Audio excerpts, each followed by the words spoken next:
Thank you to Zaddy Shortlegs for their generous donation on Patreon. If you would like to join them in their generosity, the link to my Patreon page is in the description. Hello, everyone! My name is Deckerlink, the Trained Unprofessional, and welcome back to All of the Above, the podcast wherein we discuss everything under the sun, whether it's relevant or not, important or not, whether it matters or not. That's what we do. We talk about the shit that happened over the past week and other shit that we feel like talking about. Joining me as always is the man, the myth, the guy I've ridden more than a tractor, and I'm from Kansas, so you know that's a number that's big. My co-host for life, Caleb Evans. Hello, it's nice to be back as always. Oh my god. I am so happy that this is a regular thing for us. I love talking to you, and the whole world's been fucking isolated for a goddamn long time. So it's nice to be able to just sort of sit down and chat with a buddy, you know? Yeah. And we haven't really sat down and talked for, other than outside of this, for a while, like a week or two. Yeah. And it's weird because, like, I'm not going anywhere in a day, like in an average day. Certainly not recently, because my back is still fucking killing me. But, I've still got, like, a lot of shit I need to do, which is weird. Like, when you're forced to be in a place, you don't realize how much shit goes on at that place. If that makes sense? Yeah. Yeah. Where it's like, being at home, you're just like, ho hum, it's like being at home, and then you're just like, oh, fuck, I have a lot of chores and just basic maintenance. Yeah. But when you got, like, a job or someplace you gotta go to, you're just like, home is where I do nothing. Exactly. And so, like, shit. Especially now that, you know, I'm on unemployment. And, the extra $600 is set to expire at the end of this month, on, like, the 28th, which sucks. But even without that, I'm supposed to fucking still be getting enough that it would cover enough of our bills for me to stay on unemployment. For I don't know how that'll work, if that's even viable, if I'll have to keep trying to apply for shit. I don't honestly know. I'm just trying to bide my time until I get some word back from disability. But, I don't fucking know. I just want it all to work. And I cannot physically or mentally work, so I'm just stuck in limbo. And now being, honestly, the worst time for that, because oh god, yeah. Literally everyone is flooding all of these places that are now understaffed. Yeah.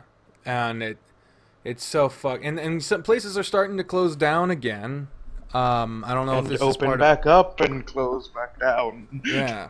Well, that's what happens when we don't have a strong form of leadership at the top to tell anyone to show, like, what to do, because it is up to the governors, but, like, when you have such a polarizing lack of steadfast leadership, you're going to have people scrambling for solutions, and that's why school districts all over the country are fucking like, oh, we're doing all virtual, oh, we're doing all in person, we're doing hybrid of both, we're doing some days in, some days out, we're doing classes outside. What the fuck?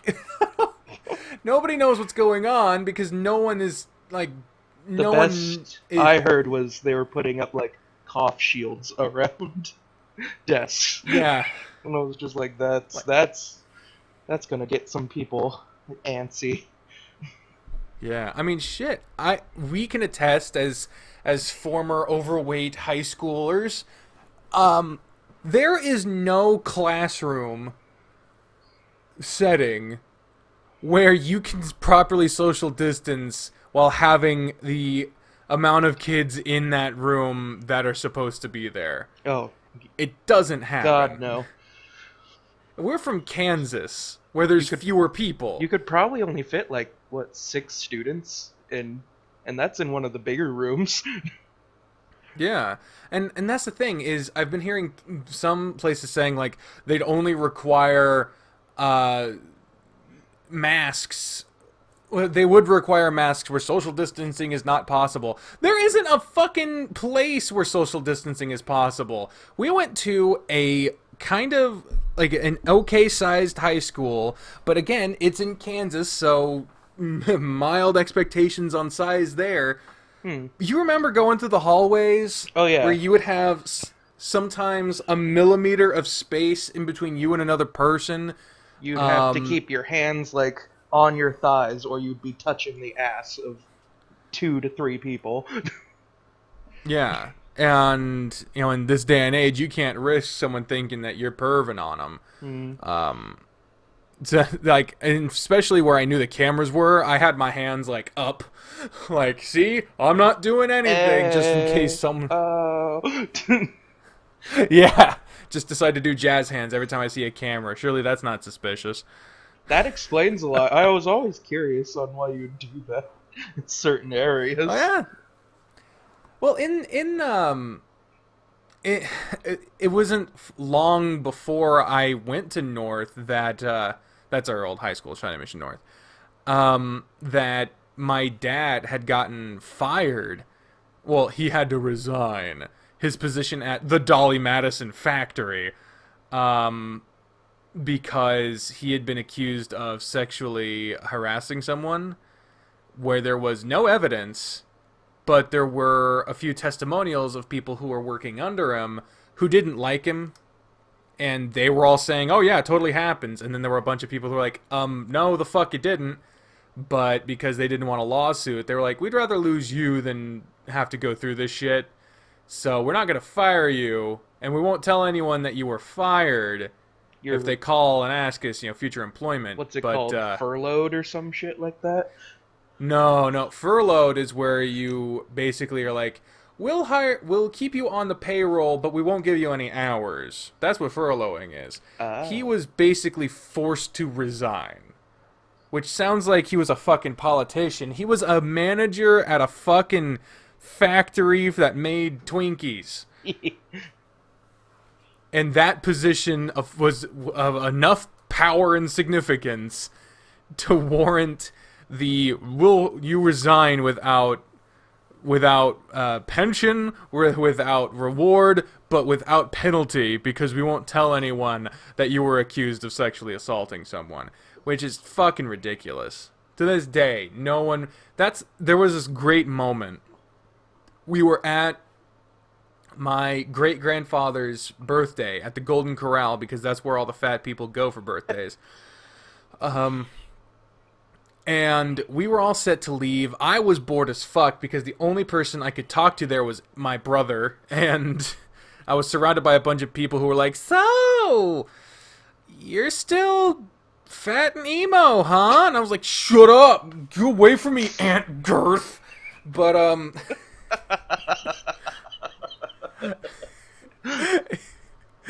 oh, God, that phase was bad for me. But, it's not a phase, Mom. It definitely was for me. Which is funny because I'm wearing all black right now, but it's just because it's all I have. I don't want to invest in good clothes while I'm trying to reduce my waistline, You need bright pastels, especially when it's hot. Oh, yeah. One of my favorite shirts is a bright pink shirt that seemingly has a picture of a dick on it, but it's a dog. It's a but dick. No, it's definitely a dick. You've seen it. Yeah.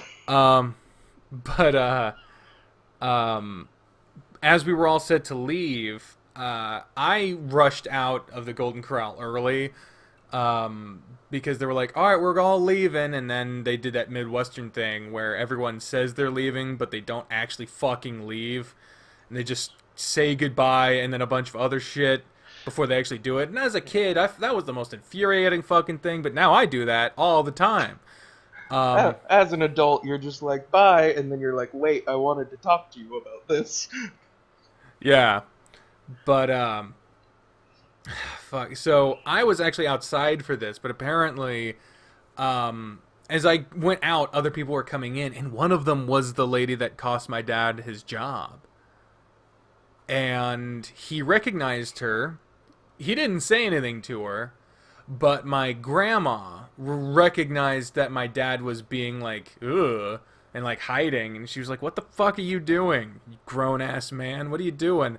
And he told her that's the woman that accused me of sexual harassment and cost me my job. And we were living in a fucking trailer, living paycheck to paycheck. Like, him losing his job fucking destroyed our household for a long time. And so when my grandma was like, "Oh, that's the bitch," she let go. She went all out. She walked right up to that lady and she was like, "You motherfucker!" Again, I wasn't there for it, but I heard about it. And I know exactly when it happened because that's when the somewhat distant family members started to leave the restaurant. And I was on the outside. And so I was like, "Oh, there's my distant uncle and there's my cousins. Where's all the family I care about?" They were inside trying to make sure grandma wasn't trying to kill a bitch. And then when finally everyone else came out all at once with grandma in the middle, that's when I realized some shit happened, and I wouldn't find out until a couple of days later. But I was like, shit, I wish I had stuck around for that, because that would be a memory to hold on to. Grandma almost killed a bitch in the Golden Corral. A good old fashioned in parking lot beat down. Oh yeah. Anyway, so today is July 15th. It is Wednesday. We always record these on a Wednesday. They go out on Friday. And it's actually tax day today. Postponed tax day due to everything going on. But today is tax day. Hope everyone did their taxes. Did you do your taxes, Caleb? No, but I only made $600 last year, so. Oh, you didn't need to do your taxes. Oh, that's fine. I did my taxes like in January, so that... or I didn't do them in January. I didn't have my W-2s at that point, but they had to chase me down. My W-2s were coming in from all over the place because I moved states. And that was obnoxious. And I did it early. I got my piddly little refund. At least it was a refund. Yeah, I did have to pay some money. Kansas made me pay. Kansas made me pay money. They were mad I left, but yeah, I don't have any jobs in Kansas this year. So when I have to do my taxes next year, at least you don't have to deal with 3 fucking jobs. Multiple jobs in multiple states. Bullshit. Yeah. It fucking is weird. This month marks the month that I actually moved up here. It's not to the exact day, but July 2019 is when I moved up here, and so it's been a year. It's been a calendar year of me being gone. And in that calendar year, I have had 3 jobs. I worked at GameStop, I worked at Namco Arcade, and I worked at Starbucks. And I quit 2 of them. Well, I quit one of them, I got fired from one of them, and the other one laid me off. Can't say I don't vary up my departures. Did I lose you, Caleb? No, I'm still here. Are you still with me, or am I just boring the shit out of you? Sorry. Allergy meds make me sleepy, so so this is going to be a lethargic I'm sitting episode. here with coffee. He woke up from a nap, and I was like, I'm ready. Let's do this. Yeah, I woke up a little bit ago too. I've been taking like 10 ibuprofen a day. And that tends to make you a little sleepy. Yeah. It's been necessary, man. This is the first day I've actually been able to sit in my computer chair with any level of comfort. Like, it's still Mm. kind of, it's definitely uncomfortable and it hurts a little bit to sit in this chair. But, that's why I'm only going to be recording this today and that's it. Like, I'm doing this and then I'm going back to laying down. But it's better. Like, today was better than yesterday, which is better than the day before, and so forth. But fuck, man, I fucking hate this. I hate it so much. Yeah, it's all about waiting it out and stretching slowly. Otherwise, you're gonna Yeah, just blow shit out again. that was the funny thing. I watch a lot of TikTok, as you know, Yeah, and one nothing else to of do. yeah, on the it was 2 days ago. I was in the bathroom, which is very hard for me right now, using the bathroom, because not only are you sitting, but the seat's uncomfortable, and you're like, if you're shitting, you gotta tense up and stuff. It fucking sucks. But, oh, fuck. Ow. But, so taking a shit hurts me right now. Hell, wiping fucking sucks. That's why I was like, we need to get a bidet or some shit, but, you know, that's yet to happen, and I don't see us as being rich enough to afford that. And why would you They're want like to install a 50 bucks bidet in a at house you're renting? Lowe's. What? They're $50 at Lowe's. Really? Yeah, you can get ones that just install on a normal toilet. I might have to look into that. But yeah, I was sitting there and a video popped up on my feed, like almost immediately, of this dude talking about stretches to relieve back pain. And I was like, it was not the back pain I was experiencing, but I was like, ooh, that's spooky. Let me check to see if this guy has uh, something that would fit my exact circumstances, because I'm always looking for ways to alleviate pain. And uh, I scrolled down, and like 2 videos down was one describing the exact scenario I was in, where a disc was bulging out and pushing against a nerve, which was causing a lot of pain in my lower back and down and further down. And so like, holy fuck, that's the exact fucking thing. So I've been trying to do a couple of stretches that guy suggested, and it all happened because the TikTok algorithm took my data and regurgitated health advice that I needed. I'm fine with them doing that. Honestly, I don't give a shit. Thank you, Facebook and TikTok, or Tenzin, I think? I don't know. What the fuck are you talking about? Facebook and Tenzin are the ones that I believe made that algorithm that vaguely listens to you and what you search to give you ads. I don't know. Facebook only ever gives me ads relating to my shit, but TikTok, I know their algorithm incorporates like, what do you watch? What are tags? What are the comments? How long did you watch it? That type of thing, which I don't really see as a problem, because that's just judging, Normal a platform's algorithm stuff. yeah. It's just a platform wanting to know what people like and whatever. I don't see that as a problem. And because of that, I have found more creators that I really enjoy. I've spent more time on the app, which is their goal, to get more people to stay on the app for longer periods of time so they can show their ads to me. I don't interact with the ads, and the ads are never really that different. I've had the same ads since I started watching TikToks to now. The ads don't change. But the content I'm given has, and I am really happy for that. I really enjoy that, because I've found a lot of people that I enjoy. And one of them was the dude who just happened to give me health advice in the exact way I fucking needed it, which was very helpful. So, we're about 20 minutes in. Are you, you want to start off with some talking back? Because we did get some comments we can respond to on last week's episode. Oh yeah. Sounds fantastic. Cool. We'll start I'm off with that. Antsy Go that ahead. my recording is gonna stop, so I've been just watching it. Oh yeah, I got mine pulled up on both, and there might be some times where I'm gonna have to edit, but that's fine. I'll figure it out. Um,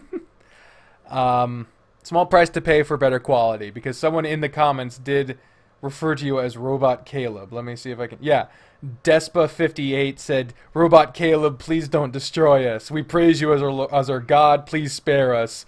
And then made an inside joke after that Lord Strawberry protect us. So I thought that was pretty funny because on the call, I don't. Have you heard what the episode from last week sounded like? A little bit. It crackled quite a bit. Yeah, and that's all Discord. That's all. I don't know how the recording sounds now for people who are listening to it in the future for us, but like, Mine's hopefully it's better. Super crisp on my side. Well, I'm very fucking glad to hear it. So, thank the Lord, so Audacity works. Yeah, it's a wonderful fucking program, and it's free. Download it today with promo code Go Fuck Yourself. And no, not a sponsor. On the note of Despa, they said that a GTA movie would be like the Fast and Furious movies, which I can kind of see. I've never seen a Fast and Furious movie, but you know, we talked last week about whether or not, because we were talking about video game movies, and GTA was floated as one of them. And I said it wouldn't work because the fun of GTA is more in playing it than the actual story. Because the story has never been the most impressive part to me, and I feel like to most people. But what do you think? Do you think GTA would be a GTA movie would basically just be the Fast and Furious? Well, disclaimer, I have only seen up to Tokyo Drift, which is now, I think, like 5 movies behind. Well, I know that as soon as The Rock came in, it basically became something else, and now John Cena's going to be in the new one, and I don't know what the fuck. But honestly, yeah, I would say it's like it would that mixed with depending on which GTA you're playing, like what's the name of that movie? Reservoir Describe Dogs. it. That's it. Ah. And that is interesting because there are different ones. Like, if it was like Vice City, that is basically like if The Godfather was following one of like an unwilling participant in the whole thing, as opposed to like one of the figureheads of the family. So I think it could work. Honestly, I think if you were to take any of the plots of any of the GTA games and turn them into a movie, I think it would either have to be Vice City or San Andreas. And I think San Andreas would be a particularly good movie nowadays because that really hits on a lot of the themes that are very topical. Yeah. They've been relevant for fucking centuries, but you know, it's really coming to a head recently, about fucking time. And especially given the corrupt cops and the racial aspect of it all, like that I think could make a pretty relevant movie. But one, there's already been a movie called San Andreas, so I don't know how that would work. Yeah, but it was crap. So yeah, not dissing The Rock, but it was a shitty movie. Oh yeah, I don't think The Rock's feelings are gonna be hurt. He got his millions. I think we're good. I also don't think The Rock's gonna probably be seeing this. You never know. Everyone, send this to The Rock. Send this video to The Rock on Twitter. But anyway, so yeah, I would be interested to see a San Andreas movie or a Vice City movie, but GTA 5.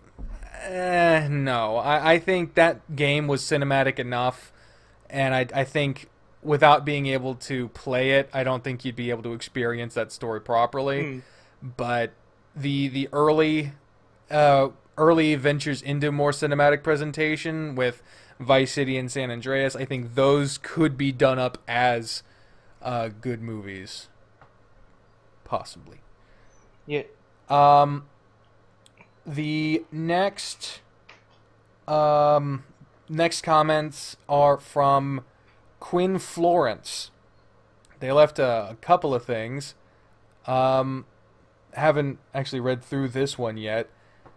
They said, I will comment about food-related story. I am still wishing for world hunger to be solved and for people to have the food they need because this hit home. I was always in a household that had enough food, but I knew classmates who never had enough food at home, and it made me sad to think people would be starving, so I tried to do what I can and pray, even though I don't believe, I still flip and pray that people get enough food to live their life. So yeah, food-related issues or stories stick with me. Anyway, take care. See you at the end of this rainbow. Oh, that's very nice. That's one of the reasons why I can't wait for 3D printing to be optimized. Because you imagine being able to 3D print nutritionally valuable food. We'd be able to solve the hunger problem without the distribution problem. Of course, we already. There was a big stink with like Greenpeace convincing poor nation leaders to block import of genetically modified foods because they were like, oh, it's poisonous, oh, it's gonna wreck your biosphere or whatever the fuck, and so people didn't get food when they could have used it just because it was modified to be able to fit a harsher climate. But I feel like the hysteria around it has died down a little bit. Yeah.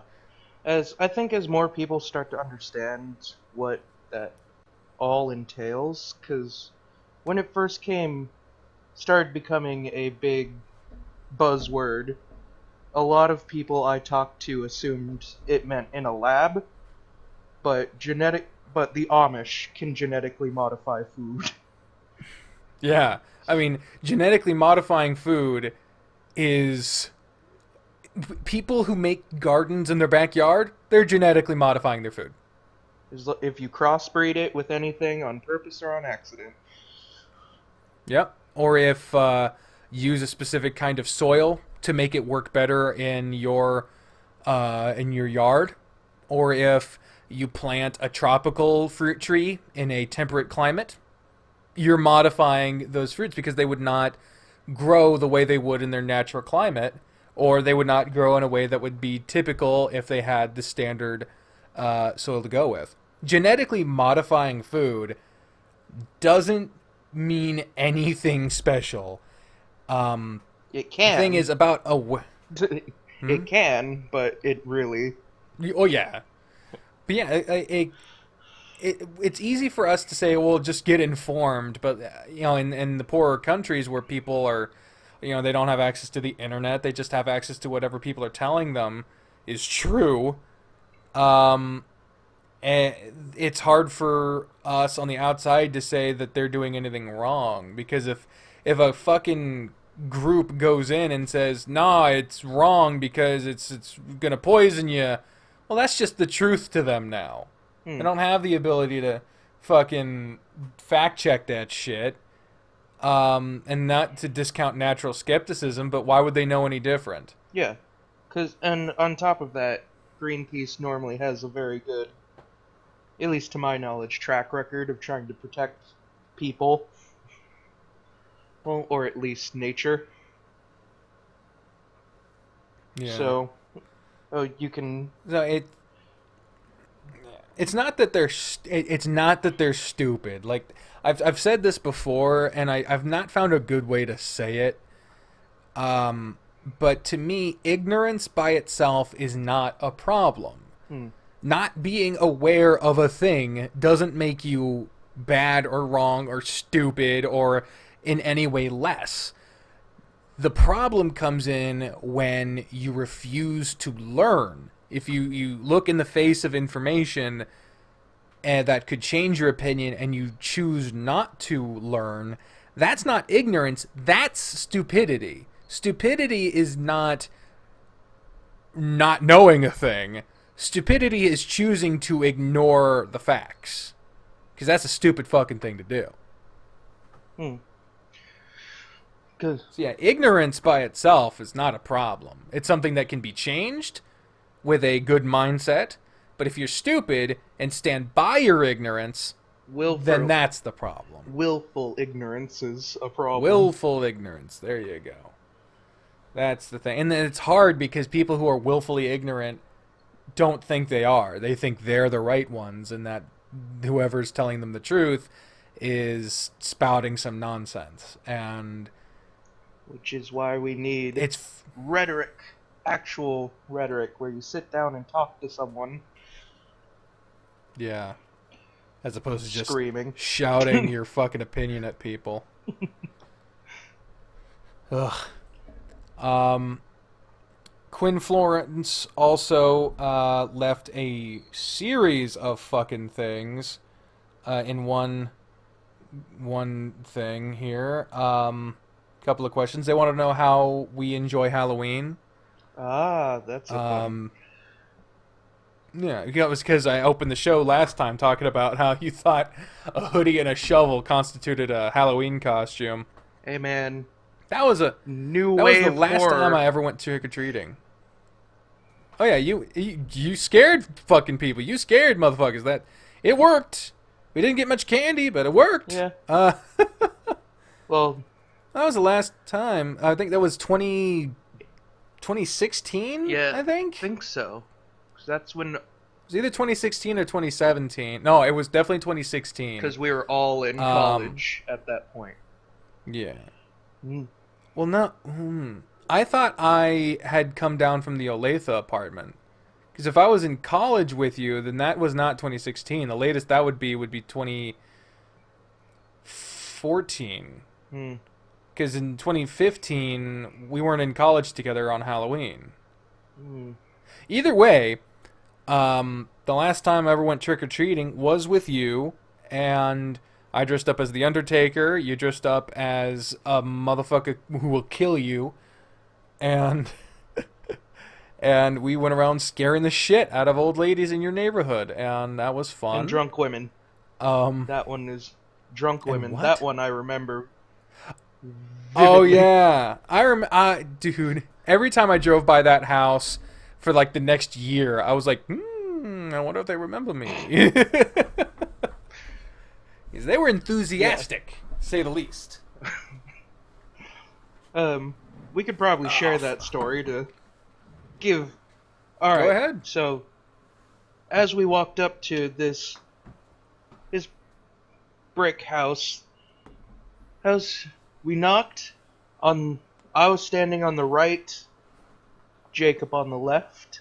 We're, at this point, if any of you haven't seen us, 6+. Us and rather large dudes. Yeah, we are big and tall. And this girl's opened the door quickly. She's sitting on a couch that's sitting directly next to the door. Or with a glass of wine in the other hand and, yells raw or tries to scare what she assumes would be little kids. Directly at our groin, really. And she glances up to see the Undertaker and a dude in a mask and a hoodie covered in blood screams and slams the door.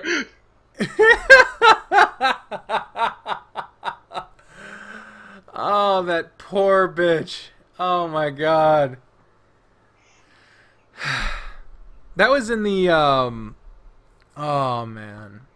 I did forget you were wearing a mask, because that was pre-COVID days. You just had a bandana, so all she could see of your body, you were wearing gloves, you were wearing a mask, all she could see of your skin were your eyes, and a little tuft of your hair, but it was dark, and you had put fake blood on your shovel. I don't think a lot of people got a chance to really see that particular detail, unfortunately.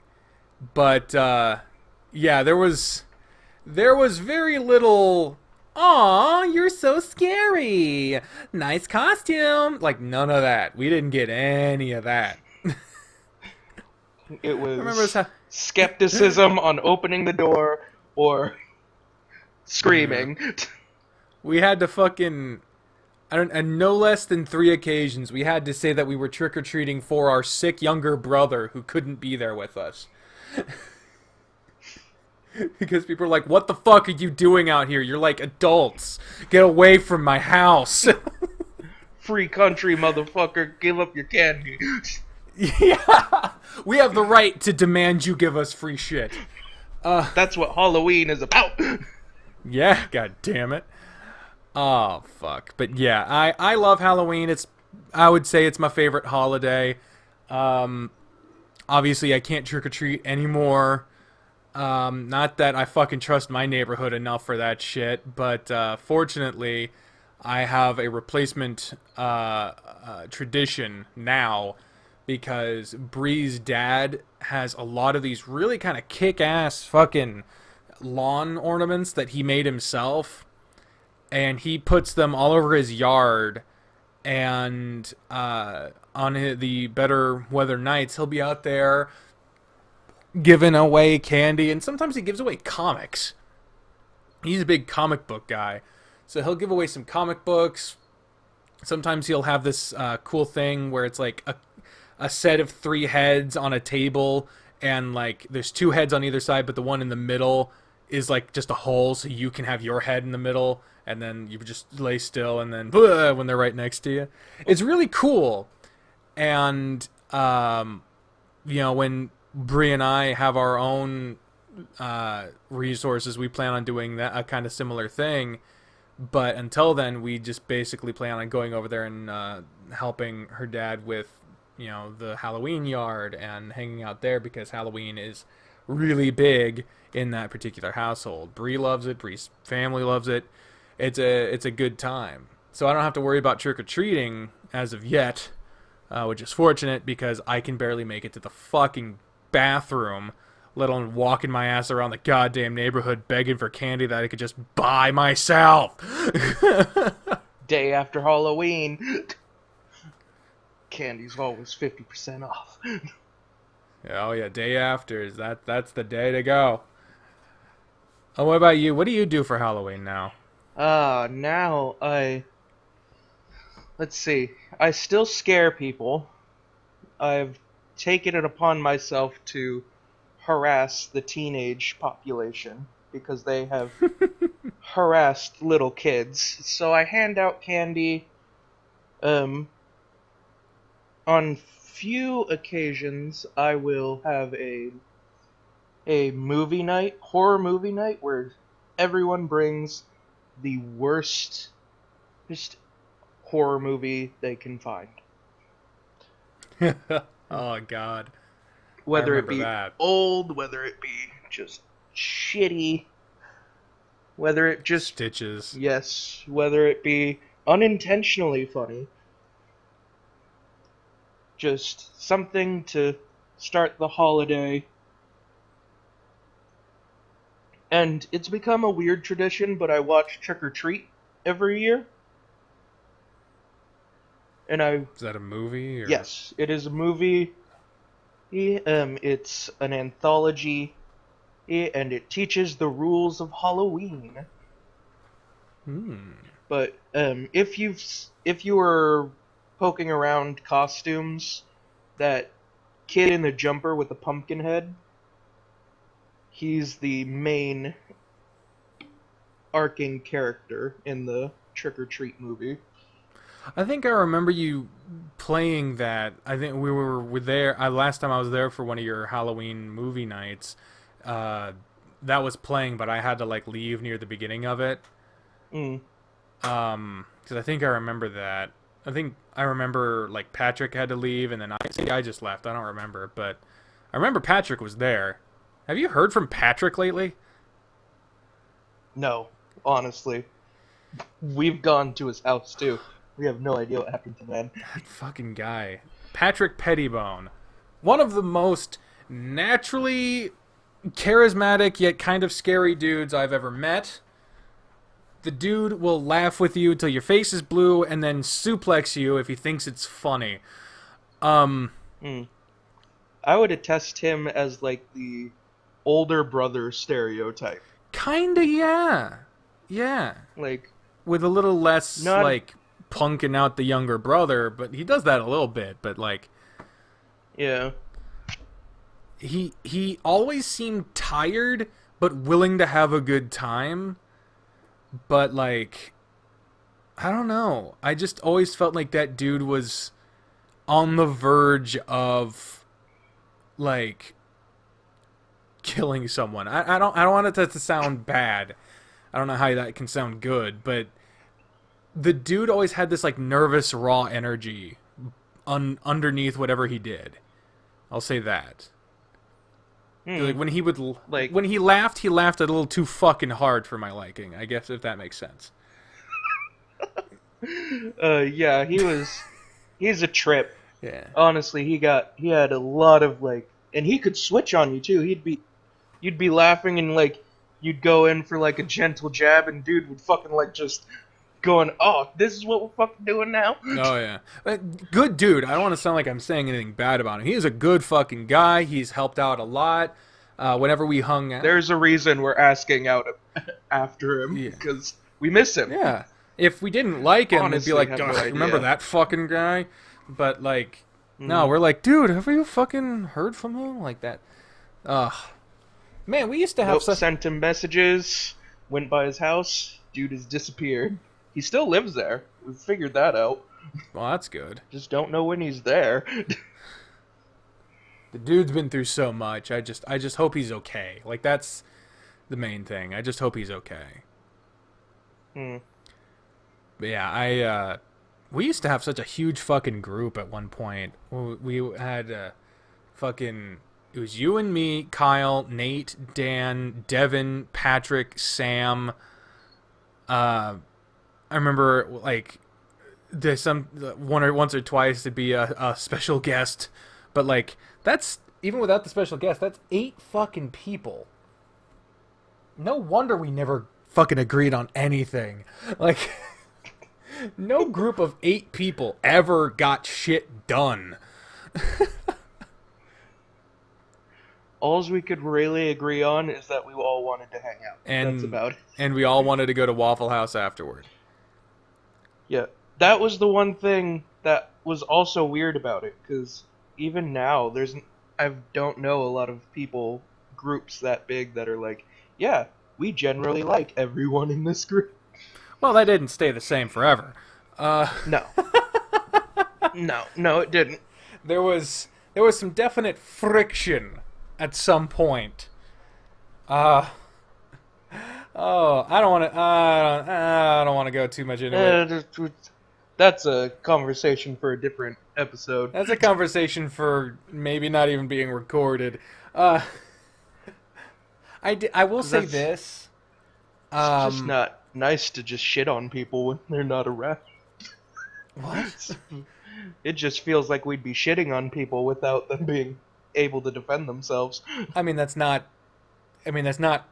something we don't do on a regular basis. It's not something we don't do. I don't know. Being recorded and doing it feels like we can be held accountable for this shit. I will say one good thing. I recently did message Dan to congratulate him on his wedding.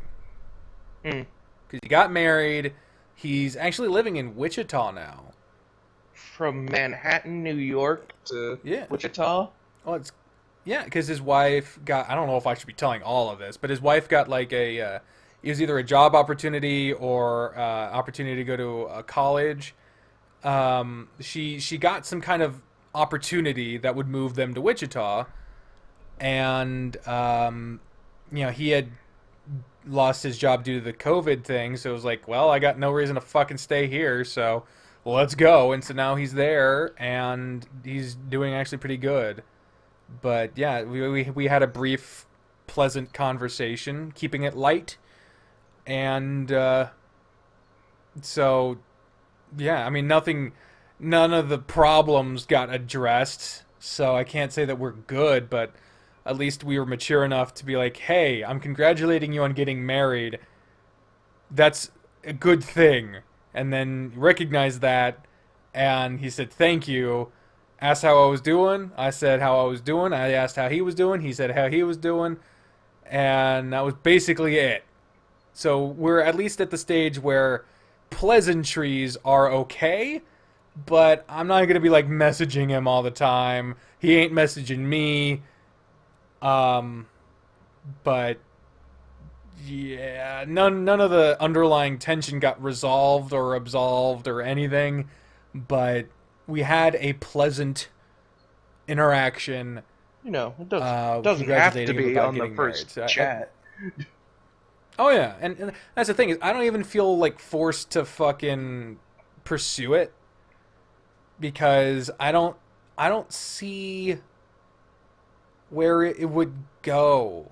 Like if you got to think about the end game here. Like, what would be the good? Like the way things left off was it wasn't it didn't die with an explosion. It died with a whimper. It was just a phone call saying, "Hey, it doesn't work." It wasn't received well, but it just was what it was. And it's just a fact. Me and him have never been able to, and you as Oh, well. You and I were both made that call. You and I and Dan had attempted to be friends on multiple occasions in multiple years, multiple settings, and it would pretty much always start good but then end badly for a variety of reasons. And I'm not here to play the blame game. We all know who we feel was the problem, and we can accept. I can. I'm not saying that you can't, but I don't want to speak for you. uh, I know that there was a certain percentage that of responsibility for things not working that I can take. Um, but that all notwithstanding, basically, um, we just came to the conclusion that we could not be friends with Dan, and it wasn't like I said, it wasn't a blowout. It wasn't a fight. It wasn't an argument. It wasn't you motherfucker. None of that happened. It literally just came down to we have tried to be friends, and because of the person he is and the people we are, it doesn't work. And that's okay. You can't. You're not going to be able to be friends with everybody. That would be a foolhardy goal to try to be friends with literally everyone. And I don't feel the need to be friends with everyone. It sucks. It sucks when you've tried to be friends with someone and because of the people involved, it just doesn't work.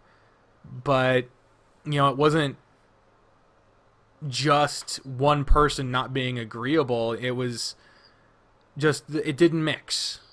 And bleach and ammonia. Nothing wrong with either of those individual components, but those two things put together, it's not a good time. hmm. So one day you were at my apartment and we were talking about it and we came to that conclusion and we gave him a phone call because we didn't want to fucking text him, but we called him and we ran through it all and basically said, we've tried, we don't feel comfortable, we don't feel like this is a good dynamic, we wouldn't want to act like things are fine when it's not, and yeah, we're gonna call it here.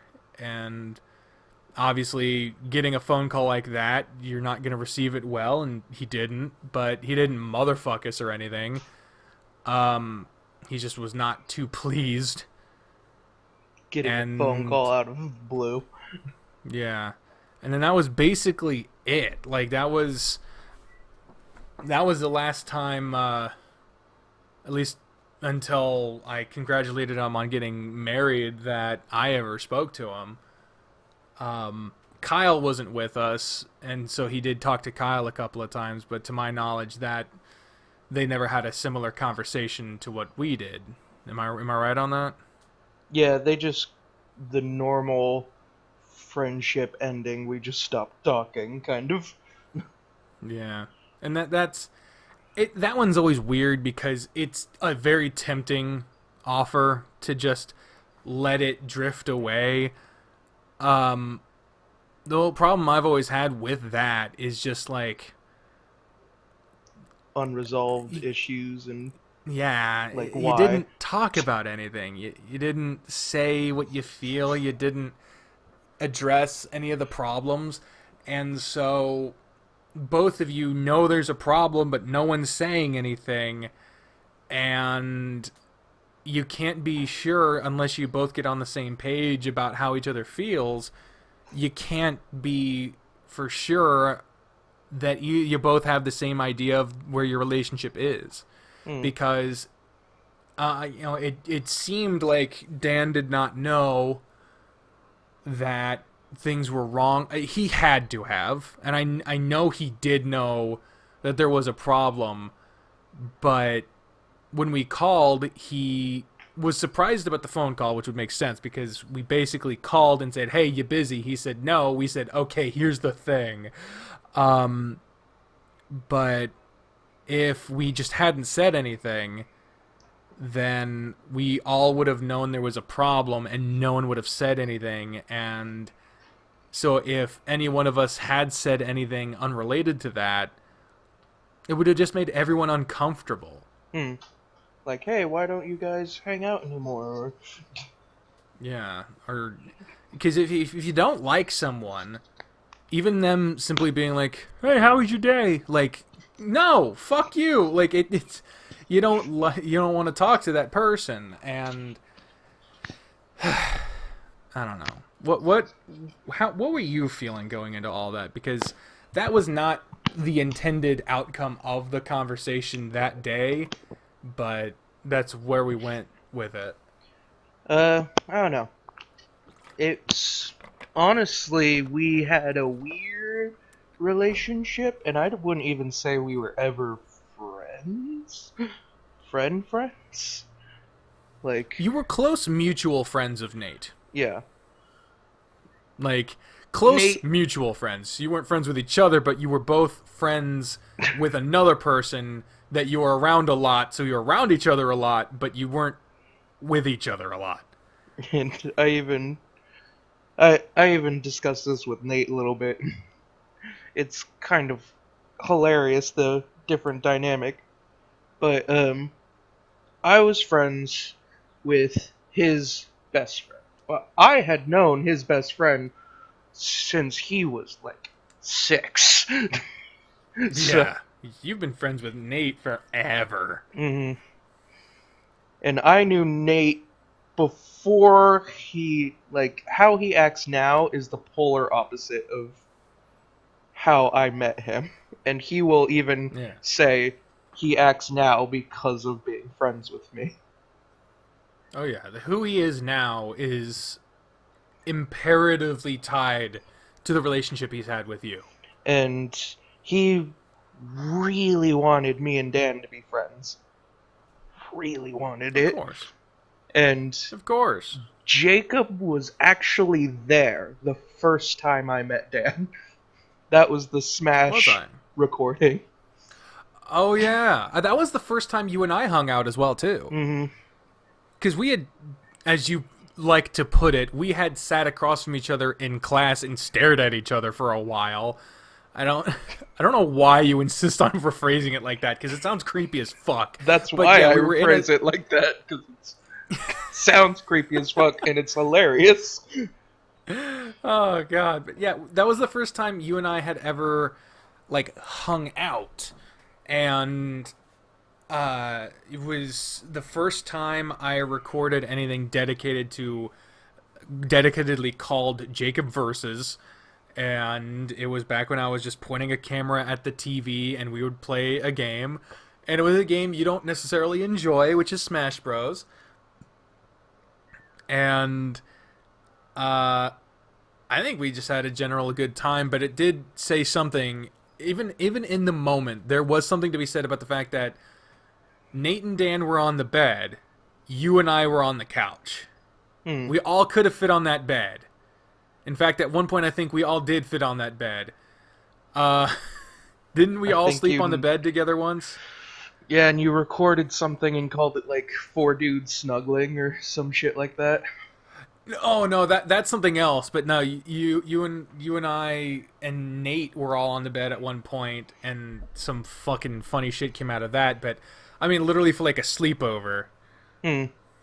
like we were asleep. Oh yeah, yeah, I remember that. That's when he Ting first moved spooned down me. there. Yeah, but yeah, I do miss Nate's room. He had a fucking kick-ass room, man. If I had that room growing up, that'd have been nice. Hmm. God To damn. all But those sorry. listening, it was basically a loft. He had his separate entryway, separate bathroom, a small kitchen, and an Yeah, actual he room. he It had was a a studio. yeah yeah he had a studio apartment. He had his own sitting space. Like, what bedroom do you have your own place to sit apart from where you're? It wasn't even his desk. Like, he just had a chair off to the side where he could relax, read a book. Mm. He had a couch, a chair, a desk, a bed, a kitchen, his own door, his own bathroom.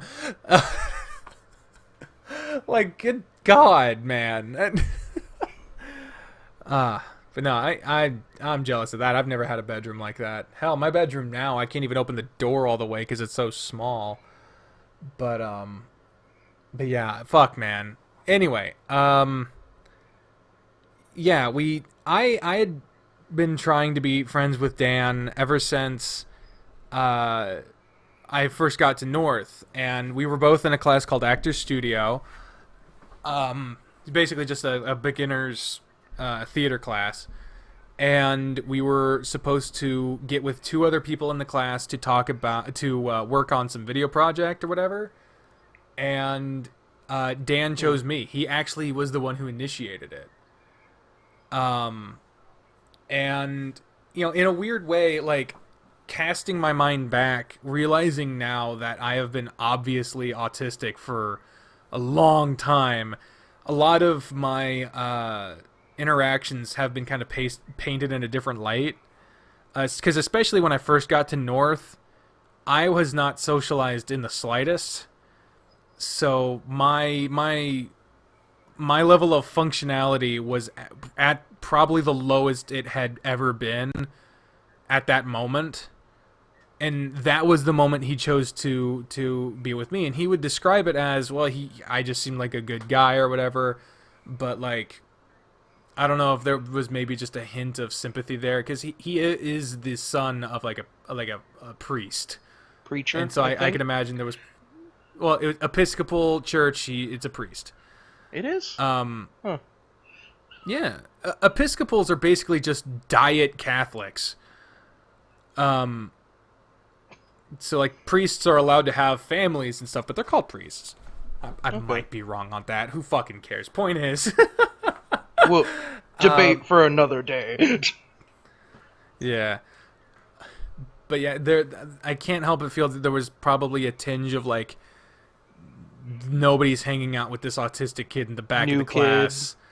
I'm gonna be a good person and choose him. And that was a good thing to do, because that did help me start to develop social skills, and it did help. And me and Dan had always had an on again, off again friendship where we'd be thick as thieves one week, and then the next week we're fucking screaming at each other. Like, it was not good, but it was imperative that I had that friendship, Hmm. because without it, I would not have developed at the rate I did. I just simply would not have.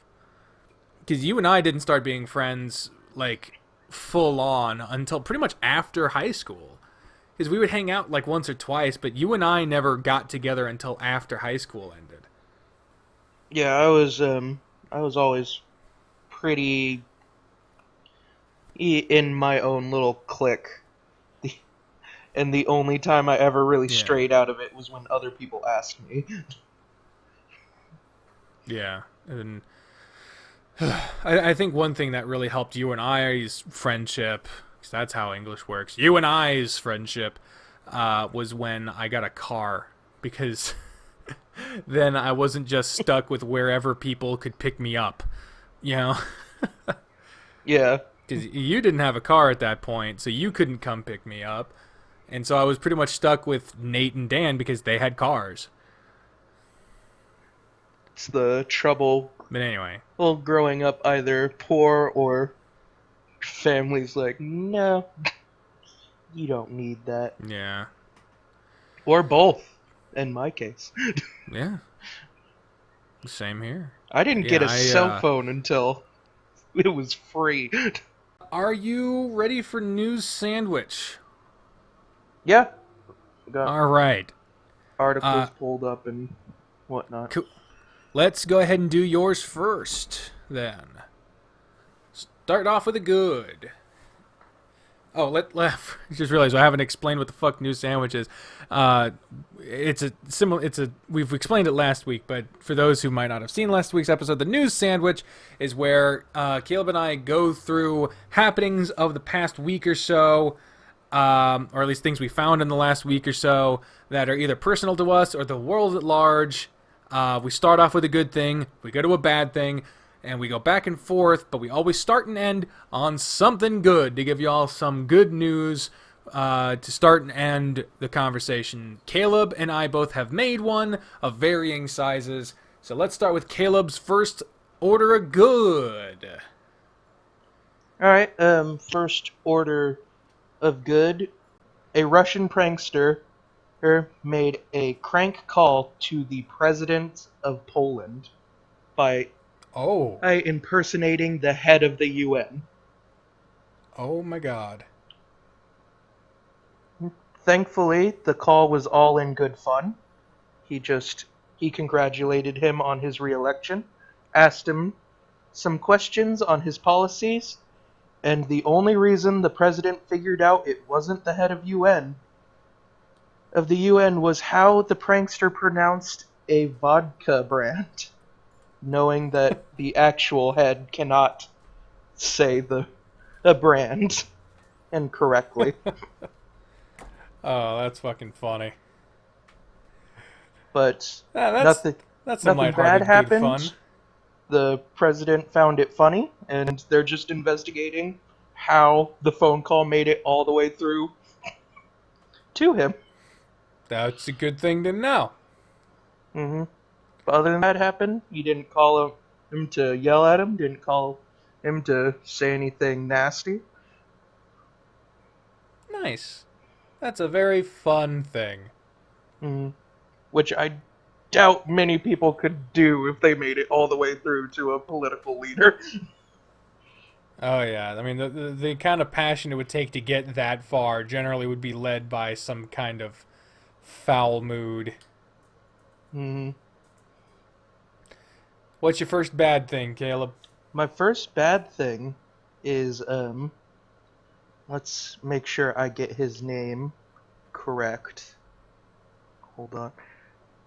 It doesn't say his full name, but his first name is Saleh, I want to say.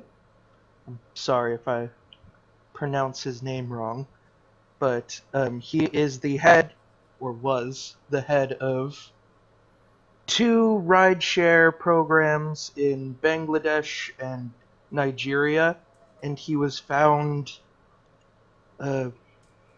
disembodied earlier this week in his New York apartment. Dismembered, that's the right word. Jesus Christ. Oh, they're Fahim Salih? Fahim Salih. Gonna go with that. Sorry. And my condolences. Yeah. But that's crazy. The police came to check on him after people called saying a mysterious man had entered his apartment carrying a briefcase. When they got into the apartment, they found him dismembered and being bagged up with no trace of the man, and so he's still at large. Good lord. Well, that's fucking terrifying. Mm-hmm. Any idea why this would have happened? My guess is, if it doesn't go into any details as it's still being investigated, if I had to take a guess, it was probably business deals, or he messed with the wrong type of person, because normally these kinds of attacks are not random or Yeah. like You don't get spur a of the moment. on the spot. Yeah, you don't get an on the spot dismembering like that. Jesus Christ. The next good, and this is again more of a societal good.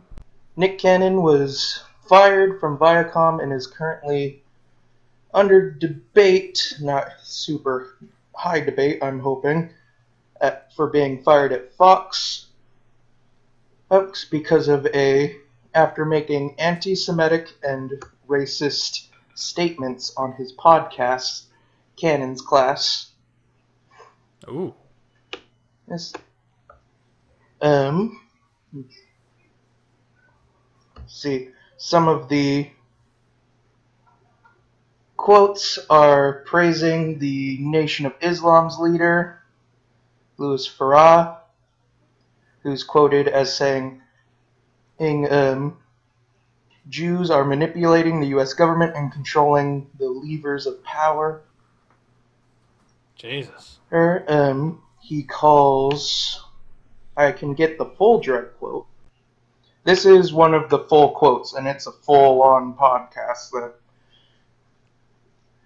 that they didn't have the power of the sun. The sun then started to deteriorate their skin, so they acted out of fear. They're acting out of lower self-esteem. They're acting out of deficiency. So therefore, the only way they can act is evil. They have to rob, steal, rape, kill in order to survive.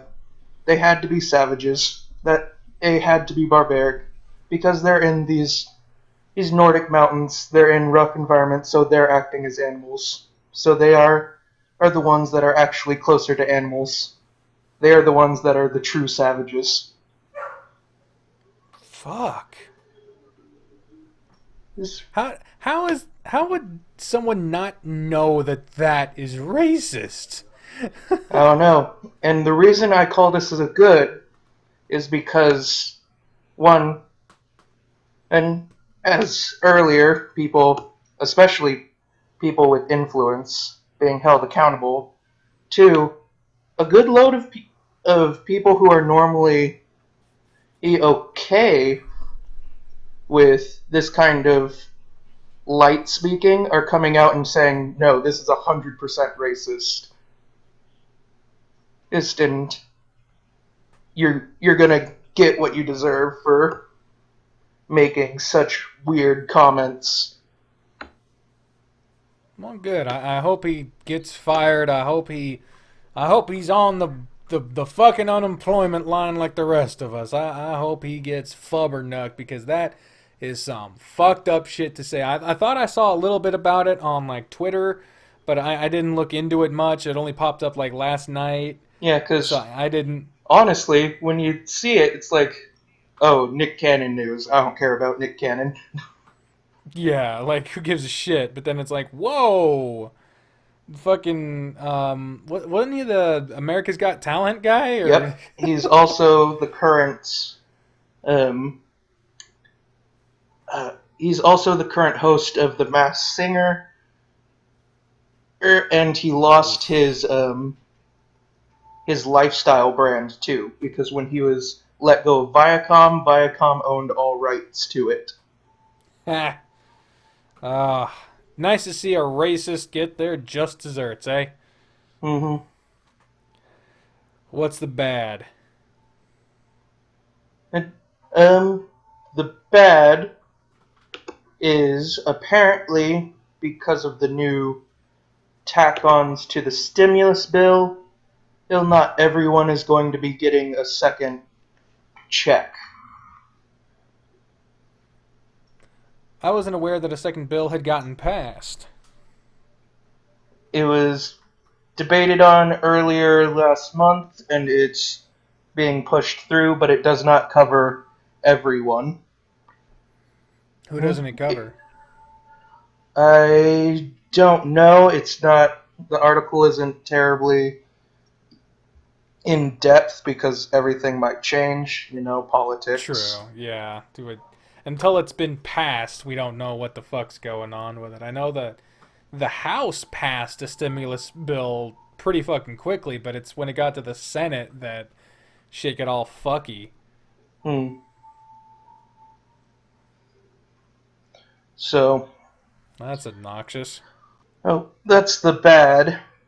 Given I know a lot of people are going to start needing that because not every state knows what to do or is doing vastly different things. Oh yeah, the people need help, and the Senate seems more inclined to try to get people back to work as opposed to treating a virus like it's the real fucking deal. But that's what you get when you have a fucking branch of government led by people who think science is a suggestion.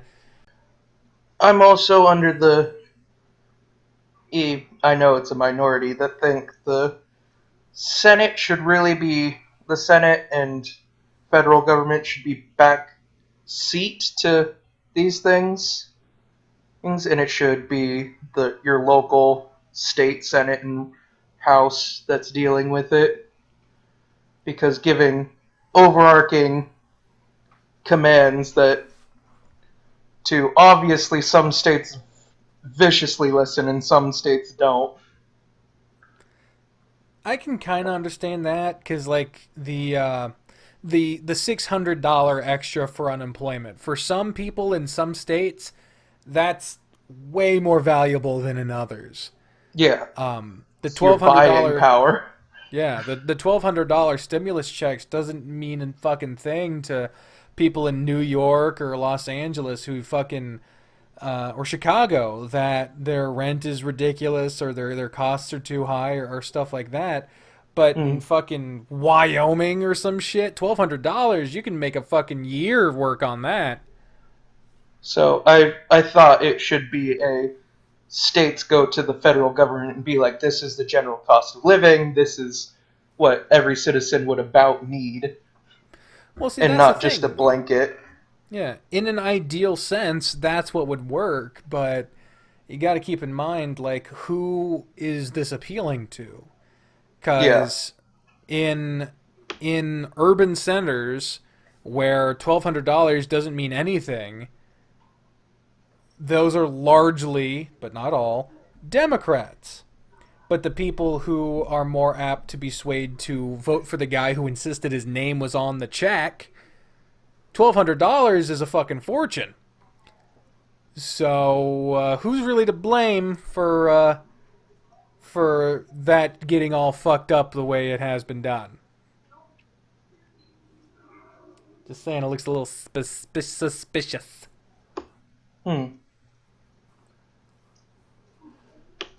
But yeah, that's a definite bad. That fucking sucks. That some people are gonna get fucked up and left out of the stimulus. Everyone needs help. Not everyone. The rich people don't need help, but there are going to be people who need help that aren't getting it, and that's fucked up. Because there's people living check to check that now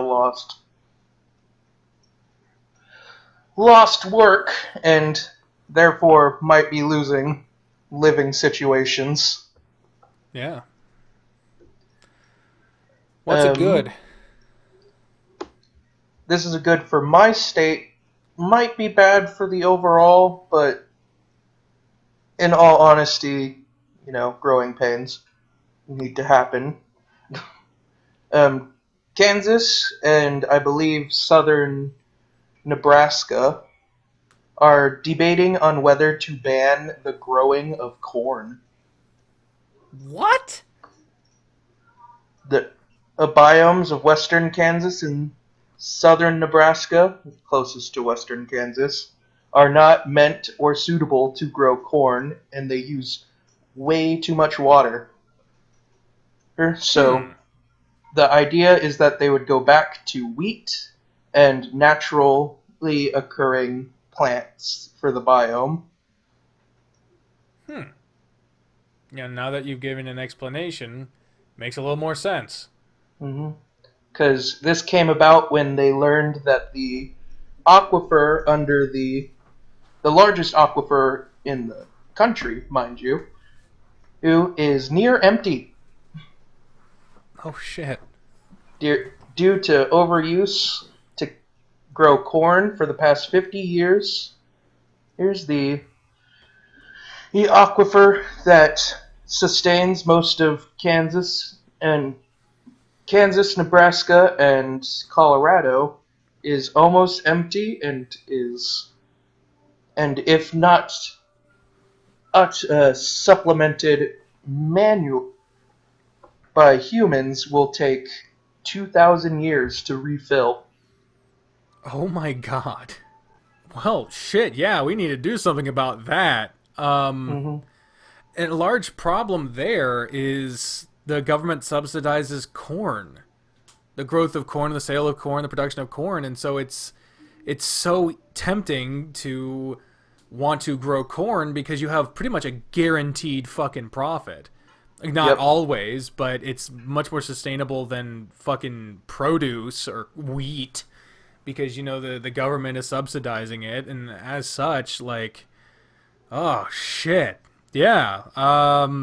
I hope that shit gets figured out because oh fuck.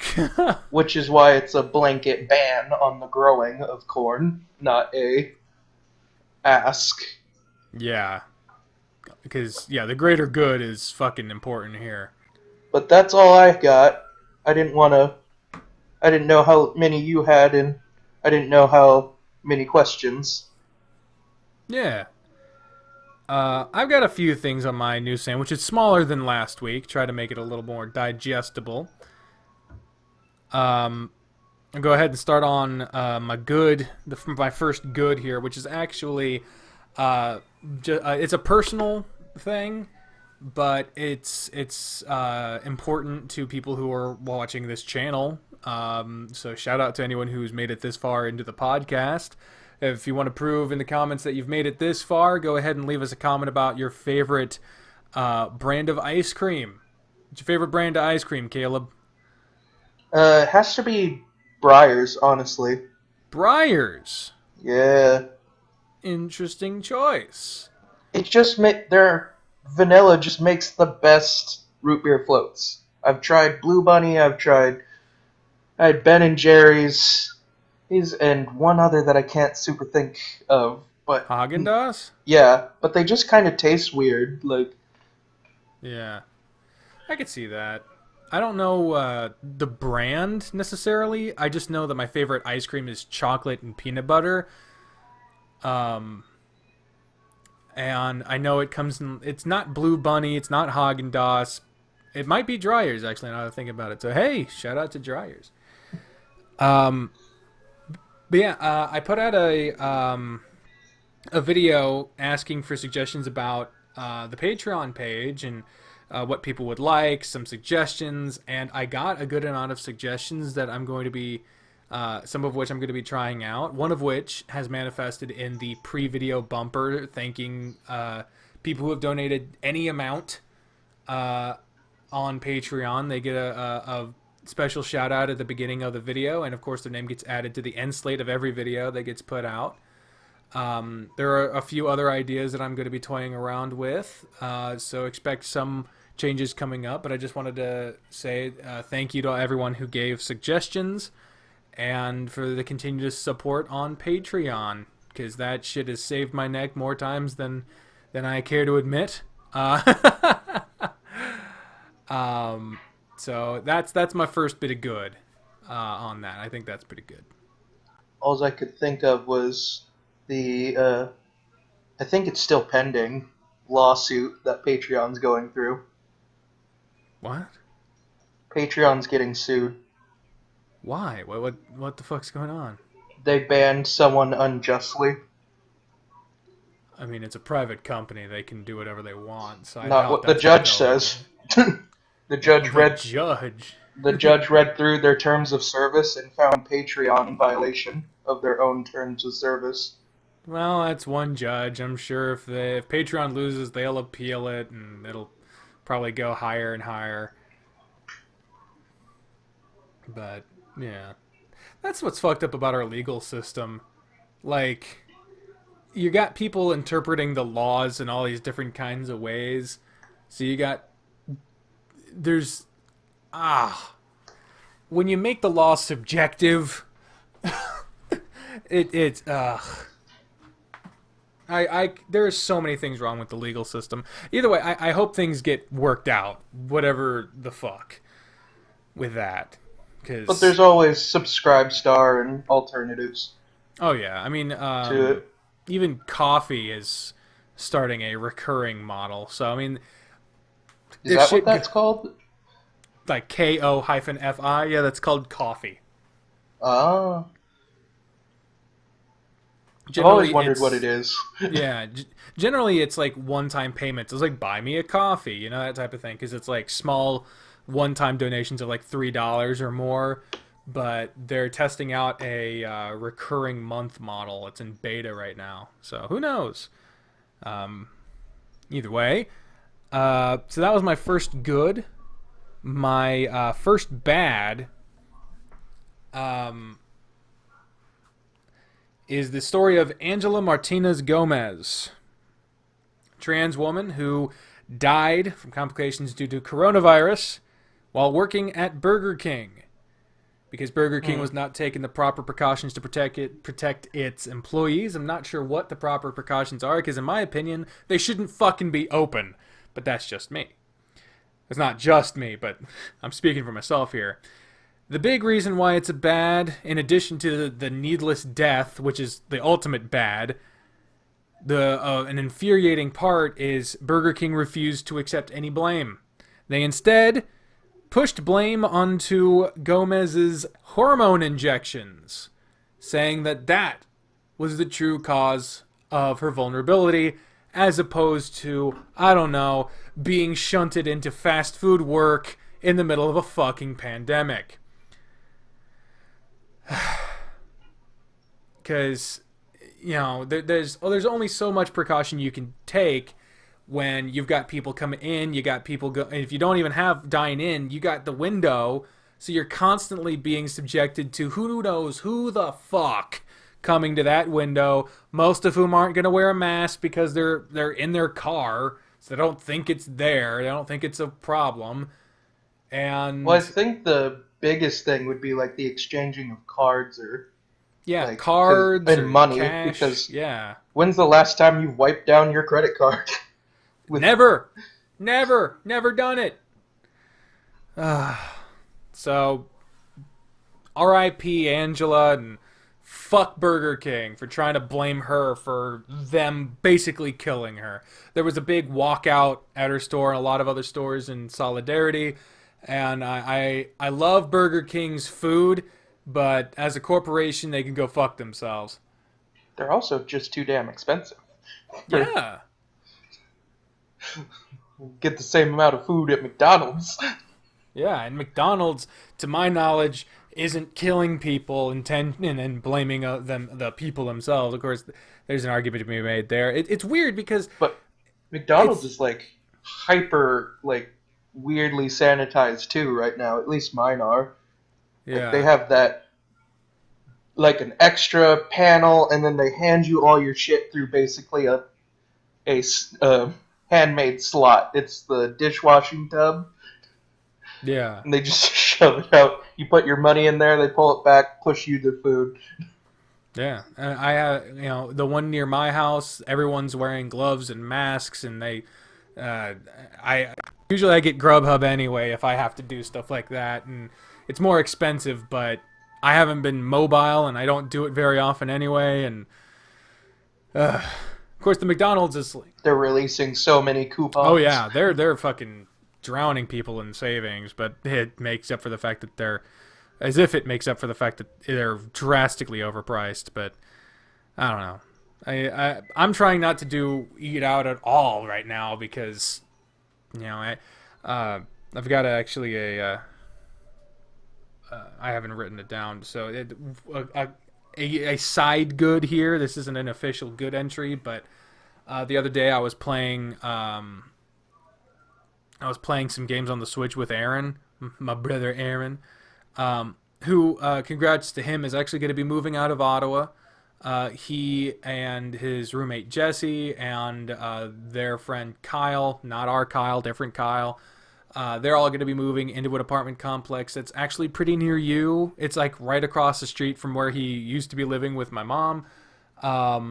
And so he's going to be coming back to an area he's familiar with, getting out of an apartment complex that's been mistreating him. He's going to be closer to his friends. And he said that he should be able to mail you the microphone that I sent him after that. He's been dealing with an ear infection, so he hasn't been able to get out to do that. He's actually lost work because of it. But I was playing games with him, and I made myself fish sticks, and I've limited myself to 13 fish sticks. That is a meal for me. I remember while I was eating them thinking that was a lot. And considering I used to eat like 50 plus fish sticks at a time, thinking that 13 fish sticks is actually a sizable amount is a sign of progress to me. That my portions have started to actually... Yeah. My portions are getting normal. So fucking happy about that, man. So fucking happy. I was actually thinking, I wanted to ask you...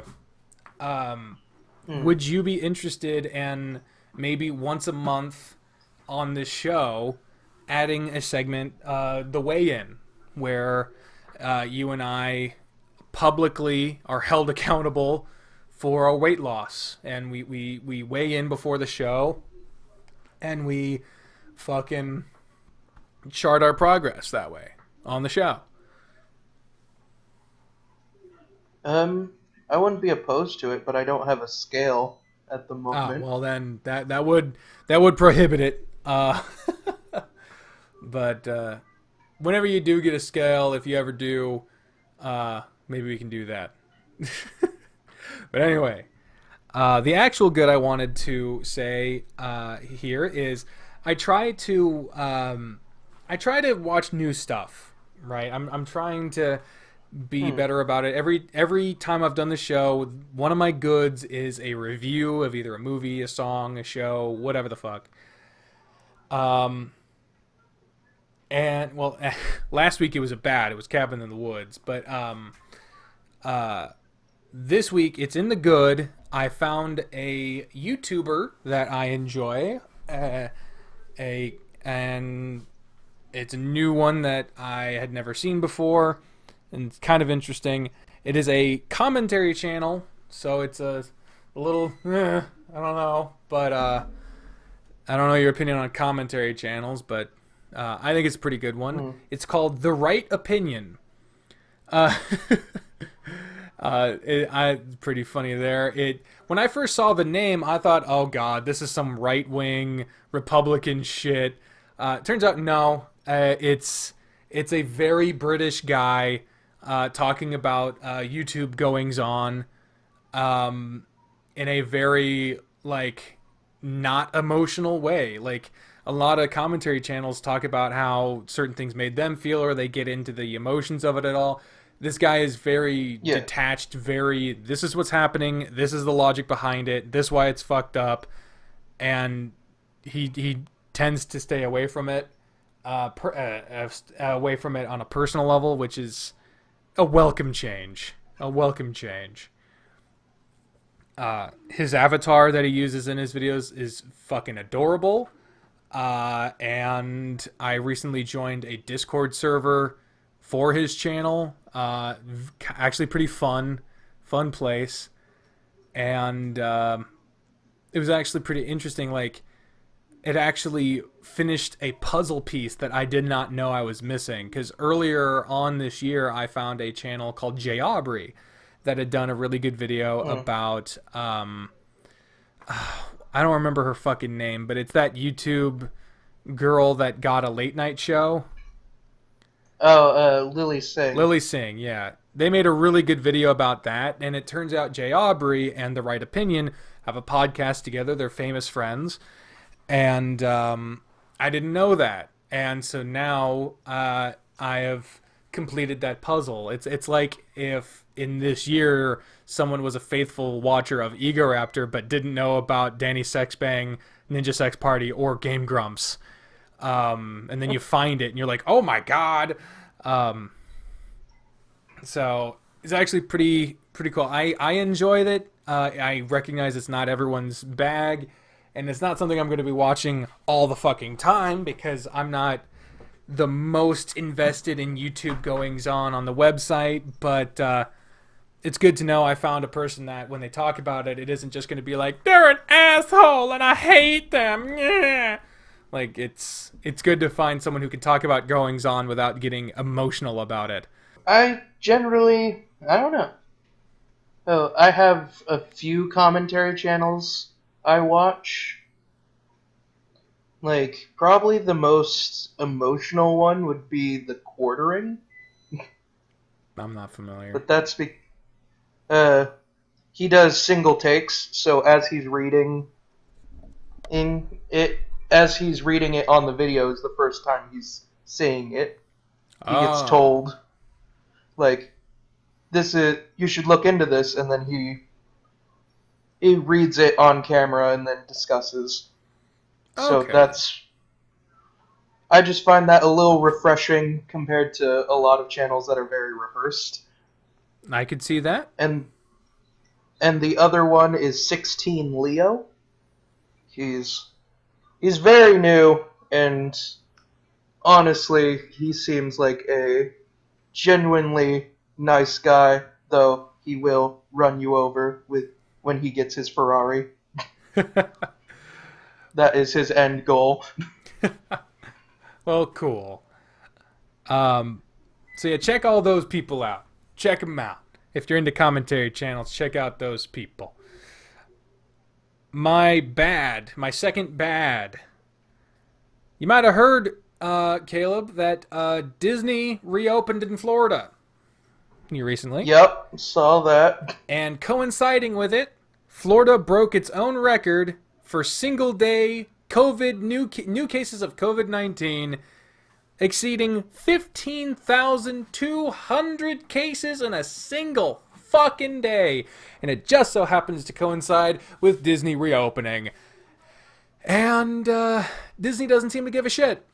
Disney doesn't give a fuck. They're getting their money. They're getting people coming in. People are not social distancing. People are wearing masks sometimes. But it's no fucking wonder that a state run by a dude willing to take bribes to let businesses stay open or operate under unsanitary conditions happens to be a fucking hotspot for COVID-19 cases.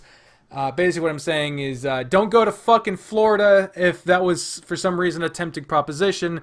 Fuck the governor of Florida. Fuck Disney for opening. And I hope everyone that got COVID there, even if they made a stupid decision to go, I hope that they get better. I'm fucking tired of it, man. I'm tired of government officials and corporations deciding that COVID is just a fucking suggestion and basically killing people for profit. It's basically it's attempted murder.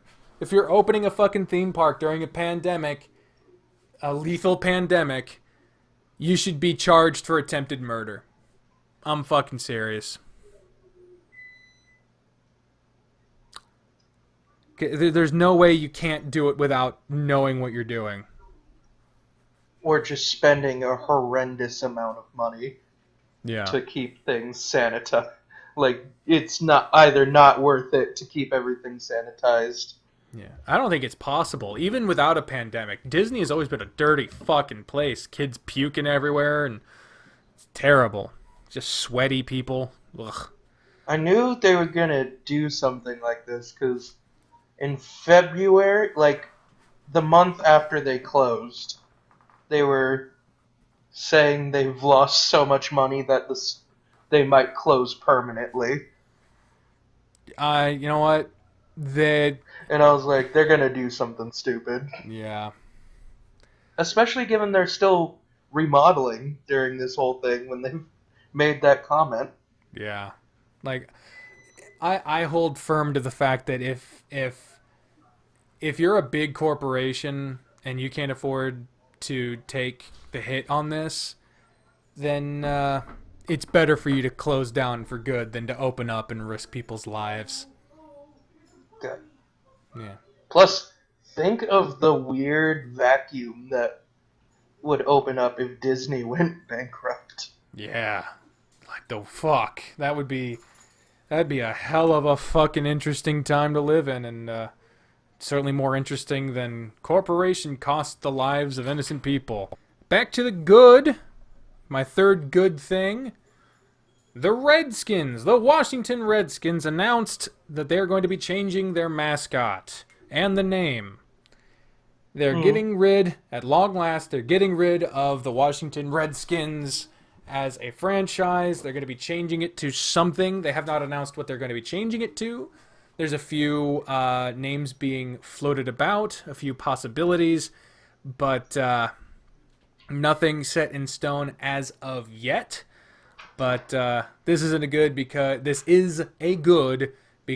as far as I'm concerned, it's a long time coming that they get rid of this atrocious, racist-ass fucking logo and mascot.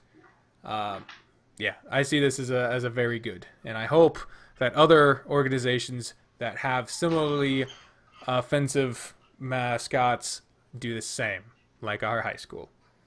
Alright. Honestly, I just think they should get more specific and probably just make a deal with a local tribe or reservation for profit sharing. That way they can keep. They don't have to totally redesign and throw fans like, haha, you bought a $60 jersey, fuck you. Yeah, but like,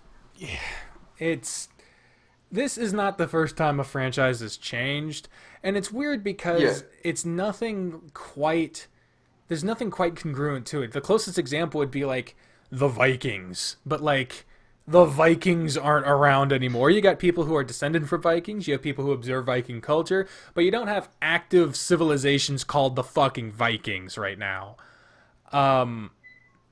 And so if you just go from Redskins to like the Washington Shawnee or whatever the shit, that's still people that are still around that are having their culture used as a mascot to sell shirts and football, and but it's propping them up and praising them. It's not like you're making fun of them. That's the opinion of someone who isn't in that culture, and there's always going to be people on both sides. There are Native Americans who think that it isn't a big deal, and there are people in Native Americans who do think it's a big deal. There are hundreds of Native American organizations that have denounced the use of Native American culture as mascot material, and there are people who say it's, like you said, empowering or embracing or celebrating that culture, but there's just something to be said about using someone's culture to sell stuff that's not their place to do it. If the culture wants to be celebrated, it should be done, by that culture and people who want to celebrate that culture, but not by a multi-million-dollar conglomerate corporation franchise that are looking to make a buck. I don't know. I'm glad it's getting changed. It's a weird, multi-layered conversation. Yeah, and it's not like we have like I said, we don't have a precedent to like, oh, it's like the San Francisco Scots. Like we don't. The Celtics might be the closest. Yeah. But again, because they're the Celtics is really what it says. But they're still around. They're still around, but they're not really called the Celtics or the Celtics as they were. they're more a culture within a larger socioeconomic. It's not like a fucking tribe, right? Hmm. Like it's it's it's different. It's hard to pin down, but ultimately, I think this is a good thing that it's being changed, and I think it's high time. My next bad is a quite sad deal. I grew up as being a big fan of the MythBusters, and it came to my shock and sadness a couple days ago when I saw on Twitter the news that Grant Imahara, one of the hosts of MythBusters, died of a brain aneurysm, age 49. And that, I mean, no one saw it coming. You rarely do see that kind of thing coming, but it's That's always one of those sudden. yeah. But it's just sad all around. This person meant a lot professionally and personally to millions, if not billions of people, and there's not much to say about it other than send my condolences to his family and his people who were close to him, and um, you know, a lot of people are going to be having difficult binges of MythBusters and other projects he was working on. And it's just going to be weird watching it without. Because he was one of the first co hosts, so seeing an episode without him in it, it's just going to be a little painful and weird. Well, I mean, the show isn't ongoing, and Uh, so I thought it still was. no, the show ended a while ago, but yeah, he was a part of a lot of people's childhood, and a lot of people were inspired to go into professions in robotics or engineering because of him, and it's just I grew up watching a lot of older shows, and so the prospect of watching a show where someone in the cast I know to be dead, it's still a kind of difficult prospect, because you can get lost in the show and sometimes you can forget, but sometimes you're just looking at that show and being like, that's a dead person right there. And it's sad because you can't. For me, sometimes I just can't get it out of my head. And one of the hardest ones for me is Golden Girls, because that's the show so much about the relationship these four people have, I should say, and three of them are dead. And so it's really fucking hard when they say stuff like, "Oh, I love you, I'll always love you," and stuff like that, or when they tackle death, which they did a lot as a show with where the premise was elderly women. Like, to have the only remaining alive one be Betty White, like it can be difficult. It can really be difficult. And now MythBusters is, it's inevitable that it's going to happen. All people do die, but it's just going to be something sticking in the back of my mind and a lot of people's minds when they watch a show.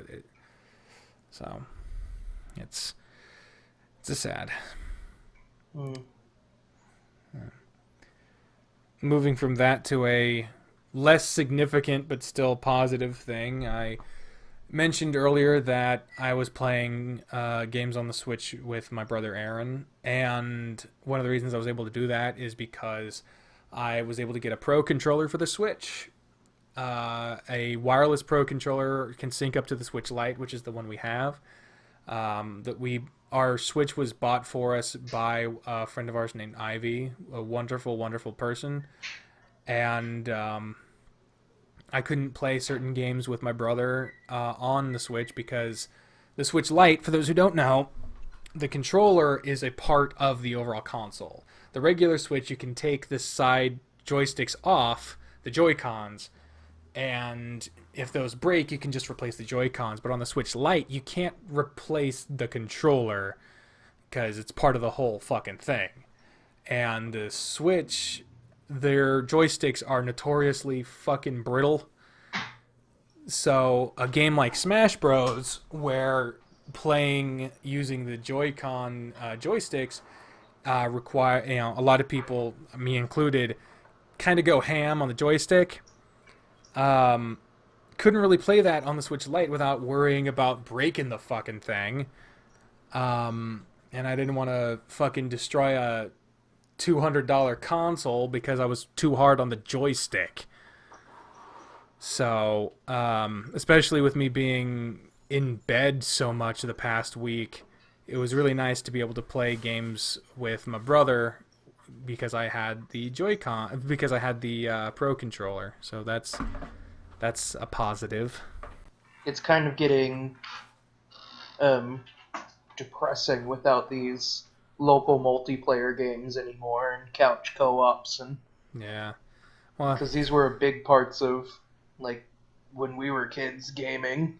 yeah, they were, but I'm kind of grateful that they aren't the standard, at least in this exact moment, because I don't have but one person near me that I could play a local multiplayer game with.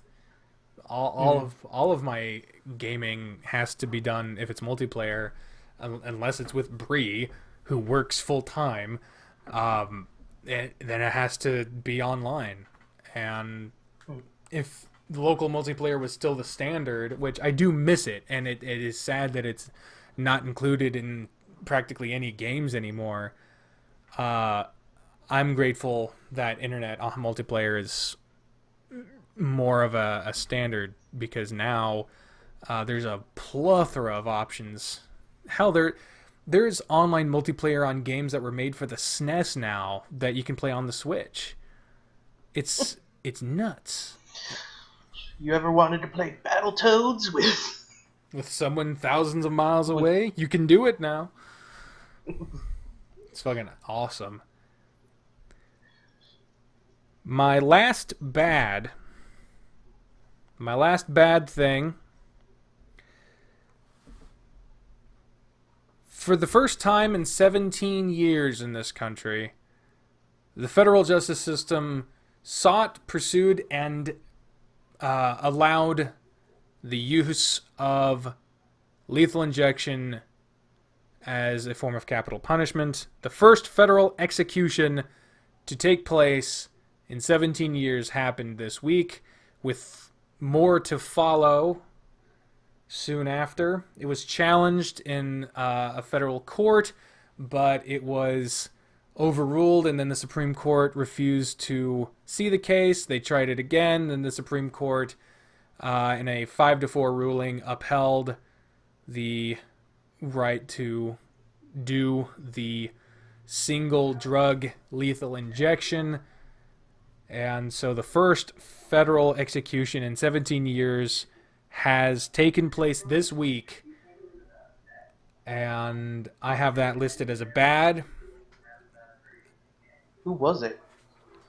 I don't know the guy's name off the top of my head. I didn't write it down. I know he was charged as a group of people for the murder of a family, and like other people that were charged with him that were arguably more to do with it just got life in prison, but he got the death penalty. He is a known and admitted white supremacist, so it's kind of it's a weird thing in a way, but he maintained his innocence right up to his death, which you would, obviously, but it's, for me, my relationship to capital punishment is probably one of my biggest about faces in terms of policy ever, because in our high school, Mr. Keach had the government and sociology classes or whatever. He had the program Youth in Government, where over the course of a weekend, students who wanted to participate in the program could propose a bill. They'd write it up, and we would go to the state government of Kansas, where students would make up the Senate and House there would be a governor, an appointed governor, and we would debate the bills at first in committee, and then on the Congress floors, and we would basically have mock government in a real government building over a weekend. And that system managed to pass a lot of bills. Like, over the course of 2 days, we passed real thing. And with that thing, those bills, when passed by the youth in government, would be sent to the real government for consideration, but almost never would be really considered. But there was things like the legalization of marijuana and a lot of typically liberal policies, because by and large, even in a conservative state like Kansas, the youth tend to be more liberal. It's not a by and large, but it's a liberal trend that's been going on for a while. But at that point, one of the bills that was proposed was the banning of capital punishment. And at that time, I believed in it. At that point, I was a strong proponent of capital punishment, the death penalty. And there was a moment during that whole process where they were seeking arguments against the bill, which was for the death penalty. And a girl I liked tried to get up and speak on it, but she did such a bad job that the floor voted to have an additional person speak instead of her. It was a big embarrassment for her, and that sucked. But I was chosen to be the speaker there, and I gave the standard pro-death penalty speech about, if you kill someone, you forfeited your right to life, and yada yada, and all this stuff that at the time I genuinely believed. And after that, I faced some questions, and one person who was blatantly on my side was doing that thing where you set them up for easy answers. Like, one guy got up, he was like, "So let me get this straight. Under your in your view, a person like, say, this man in this case where he brutally murdered an innocent family with a machete, you would say that person deserves to be put to death?" And be like, "Yes, I am anti-guy who macheted a family to death." You're like, "Oh, interesting. What about the guy who choked a pregnant woman to death? Has that guy forfeited his right to life?" I'd be like, "Yeah." And so he would build me up with these, like, obviously good-sounding things. And because of my speech, and I know it was because of my speech, because before that, there was a preliminary before argument vote, and the bill to ban capital punishment had overwhelming majority in favor. But after my speech and the questioning, the bill didn't make it. The opposition won. And I went from that, convincing a room of young people, the majority of which to agree that capital punishment was a good thing, to now, I believe it is a terrible thing. I think the justice system is so flawed that it could never, unless specific circumstances, produce an irrefutable guilty verdict without being swayed by biased lawyers, because all lawyers are biased, because they're more interested in trying to win than, obviously not all lawyers, not all of any group or anything. No absolutes are real, but a vast majority of the successful lawyers in the justice system are more focused on winning than on proving who's right, because that's the system that's there. It's all about trying to win as opposed to trying to actually get to the truth of the matter. And the jury system is also just rife with biases. It's all a performance trying to win over the opinions of a group of people that are not legal experts. And you've got people's lives on the balance, and when innocent people are being killed, proved innocent people being killed, or people who have been put on death row and then later exonerated by evidence, If that has happened, the system is too flawed to trust a human life with. Because if one innocent person has been killed by a system, that system is too flawed to exist. And yeah, so my relationship to capital punishment has gone from like one extreme to the other over the course of less than a decade. And so, yeah, the first federal execution in 17 years, for soon more to follow. That's definitely in the bad part for me in the news sandwich, because I'm disappointed. I'm upset. Trump's legal department, the Justice Department, said that they were going to be resuming it. They tried much earlier.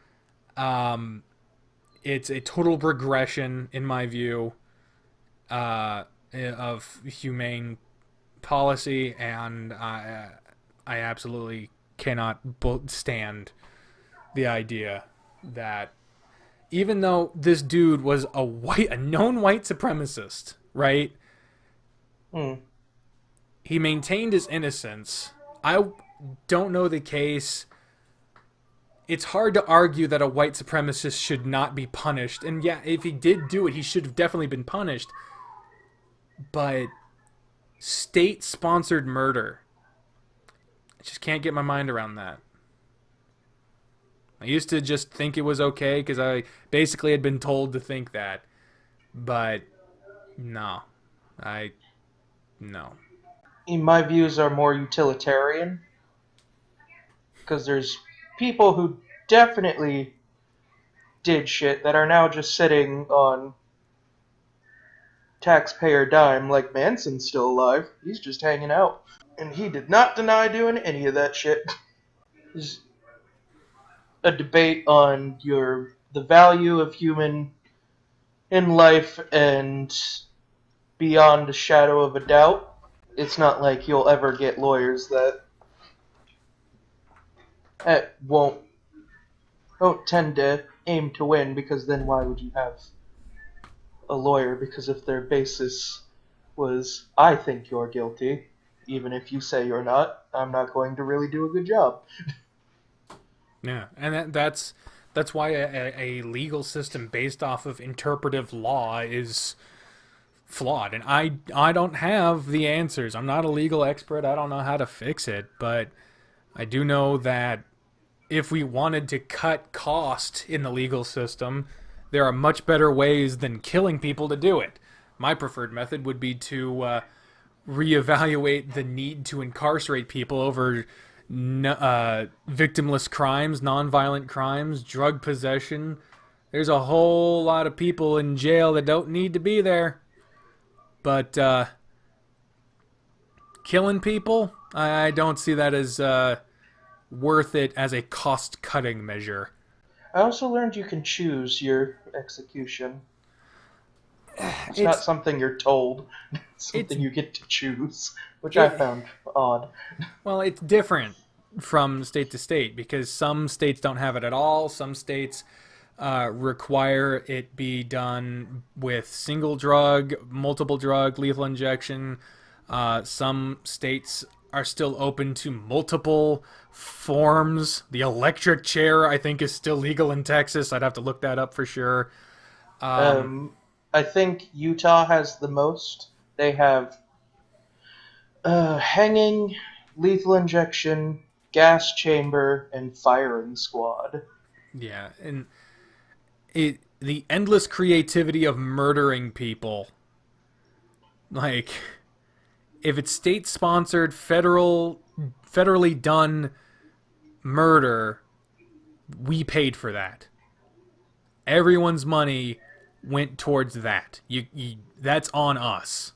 We, by supporting this system financially, have supported a regime that murdered a man who claimed he was innocent, and has in the past murdered people proven innocent, or have convicted people and planned to kill them that were later found to be innocent.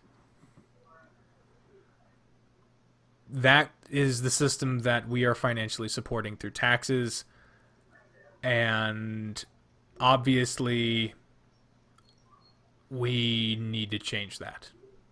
Know where you're going to be in November, folks, because it's going to be a shit show.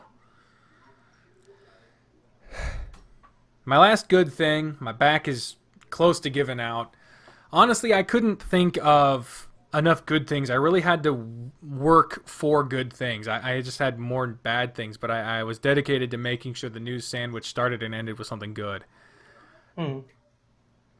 I found this last night that Germany and the Netherlands both announced a ban on disposable plastics that will be fully in effect by 2021.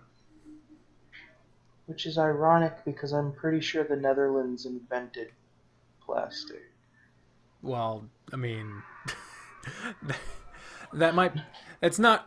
I guess there is irony there, but it's not really important, I guess, because like I'm pretty sure like what to me is like really ironic is like the guy who invented the Segway dying because he fell off a cliff while riding a Segway. Like that to me is ironic, but like a country who may have originated a thing decades ago now wanting to get rid of it, like there, I don't know. There's less irony there, but I guess I can see that it does at least exist. Well, the full irony is that it was invented with the idea to cut that environmental damage on paper being used. Yeah, well, decades of scientific insight and trial and error really goes to show that the right way to handle an opinion, an observation, is to know what we can know now as best you can, but as soon as new stuff is discovered, realized, developed, adjust your opinion to fit what is true, not just say, well, science changes its mind all the time, therefore you can't. And I'm not saying you're saying this, by the way. I'm not speaking against you here. But people are like, science changes its mind all the time, so how can you trust it? It's all changing, and what are the rules and all this other bullshit. It's like, that's what a scientific theory is. This is what we know based on what we can know now, but once things either change or we have the ability to see things differently from a more enhanced equipment or strategies, things can change, which is what an academic does. A person who sticks by an opinion for decades by refusing to know new stuff, that is an idiot. It also goes to show that what started off, because I believe the main idea was you're supposed to reuse those plastic bags and plastic bottles, was that never underestimate how lazy people are. Yeah, and if you recycle your plastic bottles, like people can make all kinds of stuff out of recycled materials and plastics. Like you can make windows, pants, all kinds of shit. I think they're building houses now. Yeah, houses. Have you seen the new Coca-Cola machines they're rolling out that give out glass bottles? I have not. They give out glass bottles and then they have a return that grinds them into sand on the spot. That's pretty fucking cool. Mm-hmm. So they're 100%. Everything in the vending machine is 100% recycled. That's fantastic. Plus, glass bottle Coke is always better than bottled Coke. That's just my opinion. Definitely. 100% agree. 100%. Well, I think that's just about it for this episode of All of the Above. I want to thank you, Caleb, for being here once again, despite all of our technical difficulties and hopefully new way of getting this all to work. Well, hopefully with how we're recording this, the readers, the listeners will not really have noticed. Yeah. So here's hoping. I want to thank all of you out there for listening in and for participating. If you have any questions or suggestions on topics for us to talk about, feel free to leave them in the comments down below for it to be addressed in the Talking Back section. Yeah, thank you all very much for watching, and until next time, ladies and gentlemen, I have been the trained unprofessional speaking for myself and Caleb, and say until next time, bye everyone! Bye!